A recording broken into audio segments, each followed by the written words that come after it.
Hello अस्सलाम वालेकुम दोस्तों, सर्वेच इंसाइक्लोपीडिया में आपको खुशामदीद कहते हैं। दोस्तों मेरा नाम सर्वेच है और आप जानते हैं कि हम वैक्सीनेटर्स की जॉब्स की प्रिपरेशन कर रहे हैं।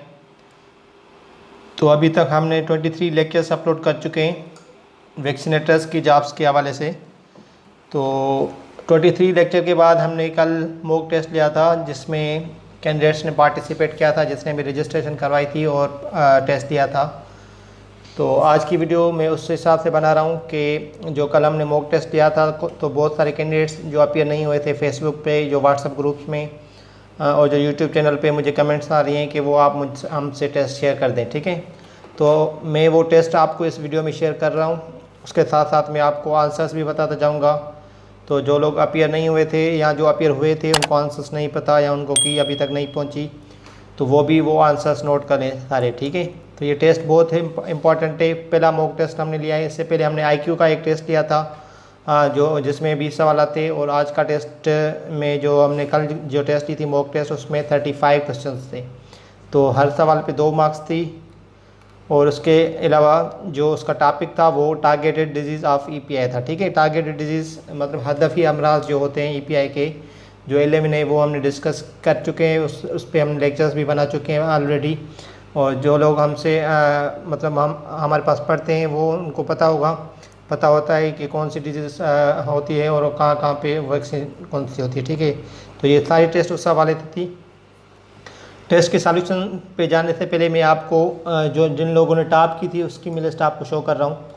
इन लोगों ने ये टेस्ट टॉप किया था, ठीक है। ये टॉप 10 मार्क्स हैं जो लड़कों ने लिए हैं, ठीक है, लड़कों लड़कियों ने कैंडिडेट्स ने लिए हैं। तो ये टॉप 10 मार्क्स हैं, ये आप देख लें। ये सारे कैंडिडेट्स हैं जिन्होंने टॉप मार्क्स लिए हैं, और उनकी मैंने जो लिस्ट थी फेसबुक ग्रुप्स में भी शेयर कर दी थी और व्हाट्सएप ग्रुप में भी शेयर कर दी थी। तो good to all of them. और जो अभी अपीयर नहीं हुए इस टेस्ट में वो कोशिश करें अगले टेस्ट में अपीयर हो, मॉक टेस्ट में। तो मॉक टेस्ट फ़ायदा ये होता है कि कोई भी अगर मॉक टेस्ट ले रहा है आपकी, तो मॉक टेस्ट में आपको पता चलता है कि आपकी स्टडी कितने मतलब लेवल तक है। अगर आपको चीज़ें कवर करने की ज़रूरत है तो आप चीज़ें वो कवर कर सकते हैं उस मॉक टेस्ट में, ठीक है।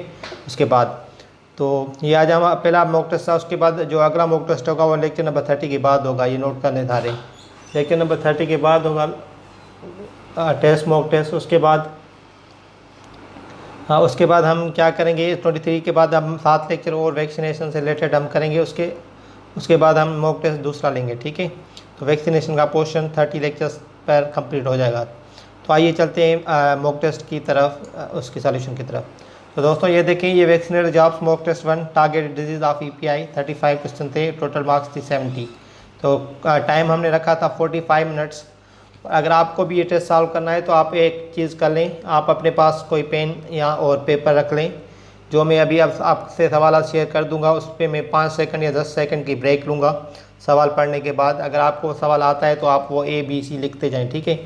उसके बाद जब मैं आंसर बताऊं तो आप वो नोट कर लें, ठीक है। इससे ये होगा कि आपको पता चल जाएगा कि आपको कितने क्वेश्चंस आ रहे थे इस टेस्ट में, ठीक है।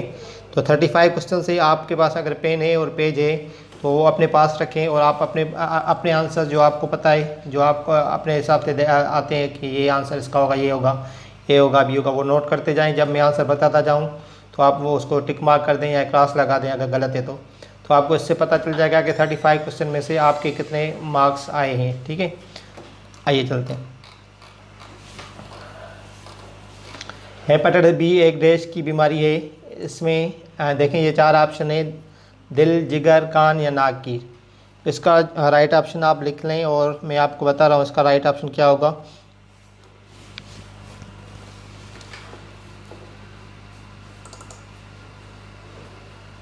तो hepatitis B, answer is B. Hepatitis B जिगर की बीमारी होती है। जिगर मतलब लिवर, ठीक है। लिवर पे अटैक ज़्यादा करती है तो इसके लिए हम कहते हैं कि ये जिगर की बीमारी है। तो मैं आपको पहले ही बता चुका हूँ, जब आप पढ़ रहे हैं ये वैक्सीनेशन का जो भी टेस्ट है तो उसमें ये चीज़ें बहुत अहम है कि कौन सी बीमारी किस वजह से होती है। पहली इंपॉर्टेंट ये चीज़ है किस वजह से होती है।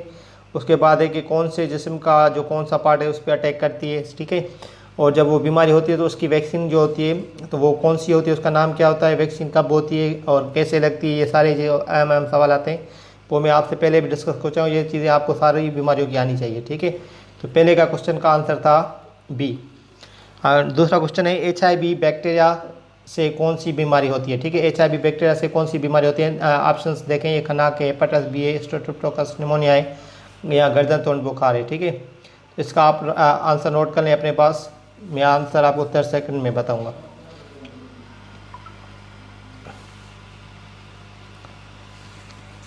तो आंसर होगा जो क्वेश्चन नंबर 2 का है वो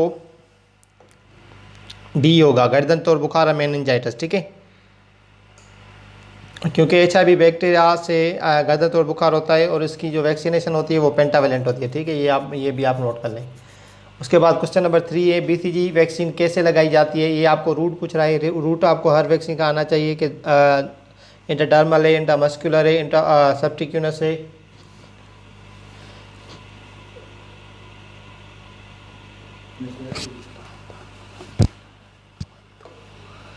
तो इसका जो आंसर होगा BCG का वो होगा इंट्राडर्मल।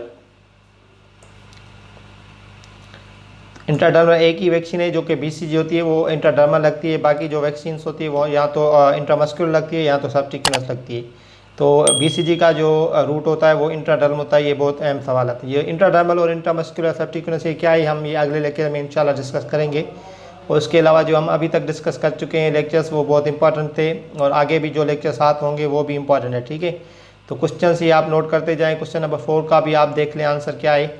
TT वैक्सीन के टीके कितनी उम्र को लगते हैं। तो इसका ऑप्शन आप देख लें, राइट कर लें अपने पास। तो TT वैक्सीन का जो टीका होता है वो कितनी उम्र को लगता है वो आप देखें। Right answer is a. Pentavalent का टीका कौन सी बीमारी से बचने के लिए लगाया जाता है। तो ये 4 बीमारियाँ, TB, तेशनज, मलेरिया, टाइफाइड, बुखार। तो ऑप्शन आपको राइट लिखना है कि कौन सा है। तो क्वेश्चन नंबर 5 का आंसर आप देख लें, बी। इसको टेटनस भी कहते हैं और उर्दू में हम तशनुज कहते हैं। ठीक है, उर्दू और इंग्लिश में दोनों में आपको नाम आने चाहिए, क्योंकि ऐसा भी हो सकता है वो खाली उर्दू में दे, ऐसा भी हो सकता है वो मिक्स करके दे। लाइक वो आपको टेटनस भी लिखें और तशनुज भी लिखें उर्दू में जो टेस्ट आएगा। तो उर्दू में भी आपको आना चाहिए, क्योंकि टेस्ट अक्सर उर्दू में ही आ रही है NTS की तरफ से। तो क्वेश्चन नंबर 6 देखते हैं क्या है। तशनुज को डैश के इस्तेमाल से रोका जा सकता है। तो ये आपको वैक्सीन बतानी है कि कौन सी वैक्सीन लग सकती है उसको तशनुज को बचाने से। तो ये टेटनस ऑक्साइड है, BCG है, PCV है और TCV है। तो right answer is a, tetanus toxoid. ठीक है, तो मैं आपको ये बता दूं कि एक टेटनस टॉक्साइड से भी रोका जा सकता है, और जो पेंटावेलेंट वैक्सीन होती है उससे भी टेटनस को रोका जा सकता है। क्यों, बच्चों को कौन से लगते हैं टीके, पेंटावेलेंट के, और जो खवातीन होती है 15 से 49 साल की उनको लगते हैं टीके टेटनस टॉक्साइड के। तो ये आपको नोट करना है, क्योंकि इधर पेंटावेलेंट नहीं है ऑप्शन, तो एक ही ऑप्शन टेटनस टॉक्साइड राइट है। ठीक है, तो क्वेश्चन नंबर 6 का आंसर है टेटनस टॉक्साइड। क्वेश्चन नंबर 7, जो नीचे वाला क्वेश्चन है वो आप आंसर पहले ही कर दें मुझे, क्योंकि 2 क्वेश्चन मैं आपके सामने ला रहा हूँ। तो नीचे वाले क्वेश्चन में जब आऊँगा तो मैं डायरेक्ट आंसर बता दूंगा। ठीक है, तो पहले आप दोनों का आंसर देखते हैं। ये जो ऊपर आएगा तो मैं इसका आंसर डायरेक्ट बता दूंगा, इससे टाइम हमारा सेव होगा। स्ट्रेप्टोकोकस निमोनिया से बचने के लिए कौन सी वैक्सीन की तीसरी खुराक कब दी जाती है। स्ट्रेप्टोकोकस निमोनिया के से बचने के लिए, तो ये ऑप्शन आपको ये तो पहले बात ये है कि आपको पता होना चाहिए कि इसके लिए वैक्सीन कौन सी लगती है। स्ट्रेप्टोकोकस निमोनिया के लिए वैक्सीन कौन सी लगती है ये आपको पता होगा, तो आपको ये भी फिर उसकी बात है कि कब कब लगती है वो भी आपको पता होगा अगर, तो आप राइट आंसर दे सकते हैं। तो स्ट्रेप्टोकोकस निमोनिया के लिए PCV वैक्सीन लगती है, जो कि निमोकोकल कॉन्जुगेट वैक्सीन है। उसकी 3 खुराकें लगती है, 6, 10 और 14 हफ्ते में। तो ये कौन सी पूछ रहा है, तीसरी खुराक पूछ रहा है, तो राइट आंसर होगा 14 वीक्स। ठीक है, क्वेश्चन नंबर 7 का आंसर है सी। क्वेश्चन नंबर 8 देख लें, खवातीन को TT का दूसरा टीका कब लगता है। तो इसका जो राइट आंसर होगा वो होगा बी, पहली खुराक के 1 माह बाद। जो मैंने आपको उर्दू बुक दी थी उसमें ये चीज़ें लिखी हुई है। उर्दू बुक EPI पाकिस्तान की ऐप है, उस पर आप डाउनलोड करके अपने पास सेव कर सकते हैं। EPI पाकिस्तान की ऐप में उर्दू की बुक मिलेगी आपको। जिन लोगों ने डाउनलोड नहीं की वो ऐप डाउनलोड कर ले, क्योंकि मैंने भी वही डाउनलोड की है और उसी में से मैं पढ़ता हूँ। ठीक है, तो पहली खुराक के 1 माह बाद दूसरी खुराक लगती है खवातीन को टेटनस की। ठीक है, तो 9 क्वेश्चन देख लें। क्लॉस्ट्रिडियम टेटनाई नामी बैक्टीरिया से कौन सी बीमारी होती है। क्लॉस्ट्रिडियम टेटनाई से कौन सी बीमारी होती है।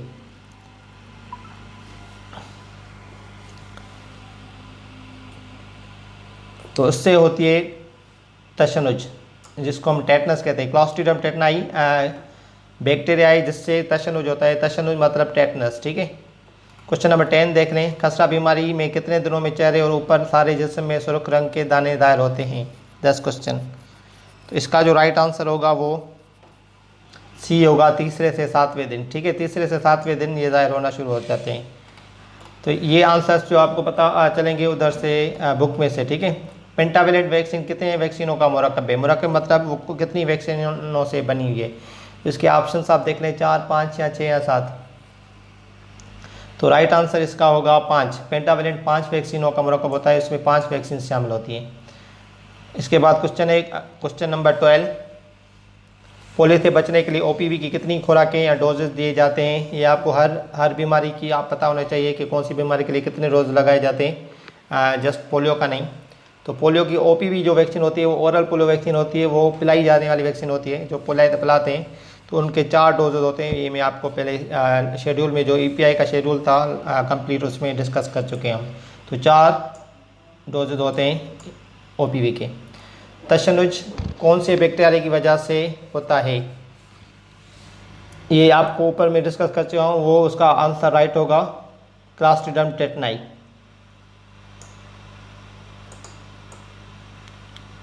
क्वेश्चन नंबर 13 का होगा क्लॉस्ट्रीडियम टेटनाई। बच्चे को हेपेटाइटिस बी का पहला टीका कब लगता है? Question number 14।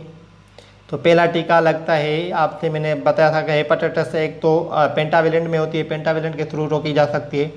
दूसरा बच्चे को पैदाइश के फ़ौरन बाद लगाया जाता है 24 घंटे के अंदर। तो इसका राइट ऑप्शन होगा ए। खनाक या डिप्थीरिया से बचने के लिए कौन सी वैक्सीन दी जाती है? खनाक डिप्थीरिया या खनाक सेम चीज़ है, डिप्थीरिया इंग्लिश में, खनाक उर्दू में। इससे बचने के लिए कौन सी खुराक दी जाती है? आंसर इज़ पेंटावेलेंट दी जाती है खनाक से रोकने के लिए। ठीक है। तो पेंटावेलेंट में 5 बीमारियाँ हैं। फिर मैं आपको बता दूं, एक डीपीटी जिसको हम डिप्थीरिया कहते हैं, पर्ट्यूसिस कहते हैं काली खांसी को, और टेटनस कहते हैं तशन्नुज को। उसके अलावा HIV से जो होता है गर्दन तोड़ बुखार, मेनिंजाइटिस, और हेपेटाइटिस बी की इलाज होता है पेंटावेलेंट से। बोर्डिटेला पर्ट्यूसिस बैक्टीरिया से कौन सी बीमारी होती है? बोर्डिटेला पर्ट्यूसिस कौन सी बीमारी काज करता है? तो उसका राइट ऑप्शन देखें, पर्ट्यूसिस लिखा हुआ है तो आपको पता चलता है कि ये पर्ट्यूसिस है। पर्ट्यूसिस को हम उर्दू में क्या कहते हैं? वो काली खांसी कहते हैं। ठीक है, या होपिंग कफ भी इसको कहते हैं। तो राइट ऑप्शन होगा ए 16 का। बच्चों को पेंटावेलेंट वैक्सीन की कितनी खुराकें दी जाती है? तो पेंटावेलेंट की कितनी खुराकें होती हैं, ये सिंपल क्वेश्चन है, ये हम बहुत डिस्कस कर चुके हैं। तो पेंटावेलेंट की 3 खुराकें होती हैं, 6 वीक, 10 वीक्स एंड 14 वीक्स। तो राइट ऑप्शन इज बी। ठीक है, 17 का राइट आंसर इज बी। बच्चों को पेंटावेलेंट की 3 खुराकें दी जाती है। गर्दन तोड़ बुखार, निमोनिया से बचने के लिए कौन सी वैक्सीन दी जाती है? ये तो गर्दन तोड़ पे भी पेंटावेलेंट ही लगती है, गर्दन तोड़ बुखार और मेनिंजाइटिस पे पेंटावेलेंट लगती है। तो राइट आंसर होगा डी। ये जिन लोगों ने टेस्ट दिया था उनको मैंने टाइम दिया था 45 मिनट। ठीक है, तो वीडियो में हम 45 मिनट ये नहीं कर सकते कवर, तो इसलिए मैं थोड़ा जल्दी जा रहा हूँ क्योंकि वीडियो लंबी हो जाएगी।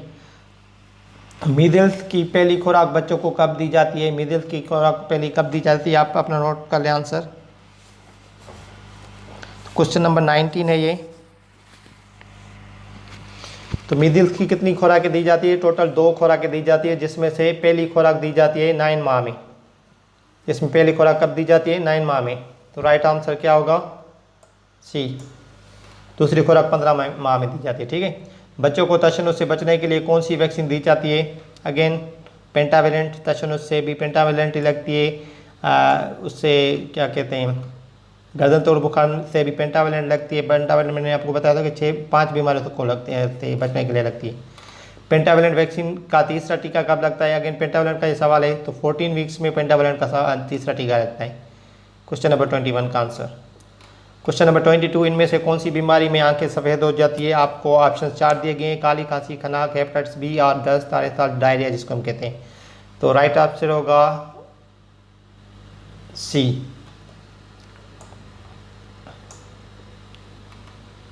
क्वेश्चन नंबर 23 देखें, टाइफाइड बुखार से बचने के लिए कौन सी वैक्सीन दी जाती है? टाइफाइड बुखार से बचने के लिए मैंने आपको बताया था कि ये सिंधी वाली किताब में है टाइफाइड, उर्दू वाले में टाइफाइड नहीं मेंशन किया गया। तो उसके लिए TCV टाइफाइड कॉन्जुगेट वैक्सीन होती है जो वो इस्तेमाल होती है रोकने के लिए टाइफाइड से। तो इसका ऑप्शन राइट होगा ए, टाइफाइड TCV। पेंटावलेंट वैक्सीन नीचे दी गई कौन सी बीमारी के लिए नहीं लगाई जाती, ठीक है, कौन सी बीमारी के लिए नहीं लगाई जाती, ये आपको ख्याल करना है कि नहीं लगाई जाती। तो बाकी सारी बीमारियों पे पेंटावलेंट लगती है, लेकिन एक इसमें ऐसी बीमारी जिस पे नहीं लगाई जाती। तो इसका राइट आंसर देखें कौन सा होगा। खनाक पे भी लगाई जा सकती है, काली खांसी पे भी लगाई जा सकती है, हेपेटाइटिस बी पे भी लगाई जा सकती है, मतलब उसके लिए लगती है। तो राइट आंसर होगा खसरा। मीजल्स के लिए मीजल्स वैक्सीन होती है जो उसमें पेंटावलेंट नहीं होती, सही है, पेंटावलेंट में मीजल्स का नहीं होता उसका टीका। तो खसरा अलग एक वैक्सीन है और बाकी जो 3 है वो पेंटावलेंट में शामिल होती हैं। वो कौन सी बीमारी है जिसमें मुंह में एक खास किस्म के धब्बे हो जाते हैं जिसको कोप्लिक स्पॉट्स कहते हैं। ये जब उर्दू का आप किताब पढ़ेंगे तो उसमें ये सीधे लफ्ज़ों में लिखा हुआ है कि वो कौन सी बीमारी है। उसका जो राइट आंसर होगा वो होगा मीजल्स, सी। और मीजल्स में एक तो सुर्ख रंग के होते हैं दाने सारे जिस्म पे, और दूसरा ये भी सवाल आ सकता है। क्वेश्चन नंबर 26 देख लें। क्वेश्चन नंबर 26 है कि PCV वैक्सीन की खुराक नीचे दी गई कौन सी बीमारी के लिए लगाई जाती है। PCV वैक्सीन होती है निमोकोकल कॉन्जुगेट वैक्सीन।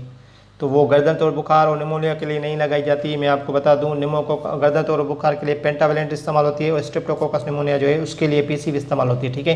तो Streptococcus pneumonia is the right answer for question number 26। Question number 27 देख लें। स्ट्रेप्टोकोकस निमोनिया एक डैश से फैलती है, बैक्टीरिया से फैलती है या वायरस से फैलती है। ये आपको चीज़ें याद होनी चाहिए कि कौन सा बैक्टीरिया है और कौन सा वायरस है। मैं आपसे पहले भी ये आपको बता चुका हूँ। तो स्ट्रेप्टोकोकस जो निमोनिया होता है वो एक बैक्टीरिया होता है, उसकी वजह से फैलती है।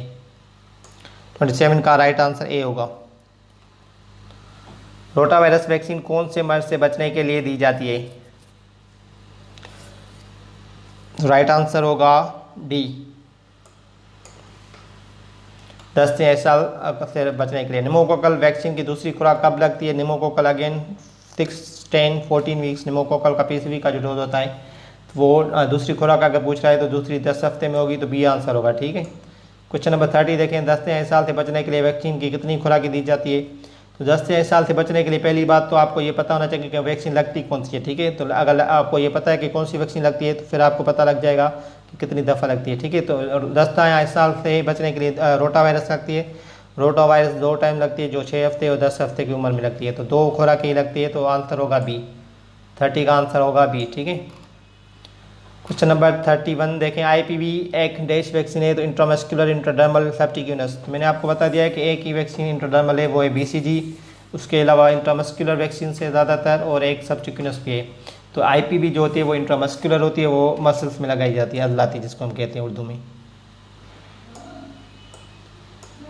क्वेश्चन नंबर 32 देखें। रोटा वायरस वैक्सीन को डैश भी कहा जाता है, तो रोटारिक्स उसको कहा जाता है। एक क्वेश्चन आंसर होगा 32 का आंसर होगा रोटारिक्स।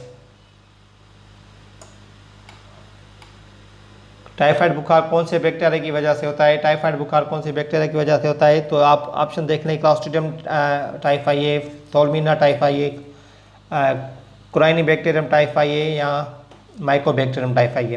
तो ऑप्शन राइट होगा इसका सी, टाइफाइड साल्मोनेला टाइफाई की वजह से होता है। ये सारे बैक्टीरियाज के आपको नाम और उसकी स्पेलिंग आपको आनी चाहिए, और इसके अलावा कौन सी वैक्सीन उनके लिए लगाई जाती है, ठीक है। क्वेश्चन नंबर 34 देखें कौन सा है। 34 क्वेश्चन है। टाइफाइड बुखार वायरस की वजह से फैलता है। ऊपर देखें ये इस सवाल में पहले ही मेंशन किया गया है, और अगर आपने पढ़ा होगा तो ऐसे ही आपको याद होगा कि टाइफाइड बुखार साल्मोनेला बैक्टीरिया की वजह से होता है। तो इधर क्या लिखा है वायरस की वजह से, तो इसका जो राइट आंसर होगा वो गलत होगा, ठीक है, वो गलत है ये स्टेटमेंट। लास्ट क्वेश्चन देख लें। नीचे दी गई वैक्सीन में से कौन सी वैक्सीन पिलाई जाने वाली वैक्सीन है। ये भी आपको आंसर पता होना चाहिए। तो पिलाई जाने वाली जो वैक्सीन होती है वो नोट कर लें कौन सी होती है। एक रोटा होती है और दूसरी होती है OPV मतलब ओरल पोलियो वैक्सीन। तो ये 2 ही वैक्सीन है जो पिलाई जाती है, बाकी इंजेक्शन के फॉर्म में इस्तेमाल होती यूज़ होती हैं। तो OPV is the right answer for this question number 35। तो ये 35 क्वेश्चन थे टोटल, जिसकी मैंने आपको आंसर्स बता दिए। इसके आंसर की मैं आपको सामने दिखा दे रहा हूँ कि ये इसके आंसर हैं सारी शीट।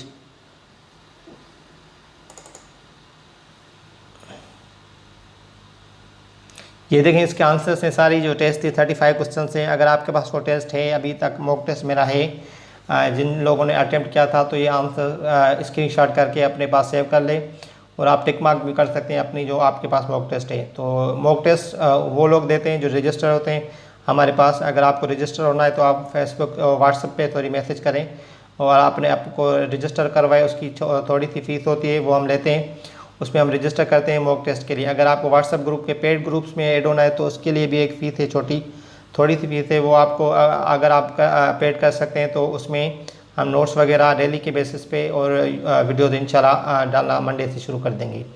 तो इसके अलावा अगर आपने सर्वेज एनसाइक्लोपीडिया को सब्सक्राइब नहीं किया तो सब्सक्राइब कर लें, ताकि जो मैं अगली मॉक टेस्ट लूँ या जो लेक्चर्स अगले बनाऊँ 24 से लेकर 30 तक वो वैक्सीनेशन पोर्शन में से ही होंगे, वो आप तक पहुँच सके। और 30 लेक्चर्स होने के बाद हम एक मॉक टेस्ट लेंगे, उसके बाद जीके और साइंस रहती है। वो अगर टेस्ट मार्च में नहीं होता तो हम वो कवर करने की इंशाल्लाह कोशिश करेंगे और इंशाल्लाह कर लेंगे। तो आप अपना ख्याल रखिएगा, मेरे चैनल सर्वेज एनसाइक्लोपीडिया को सब्सक्राइब करें, टेस्ट की तैयारी अच्छे से करें। शुक्रिया, अल्लाह हाफ़िज़।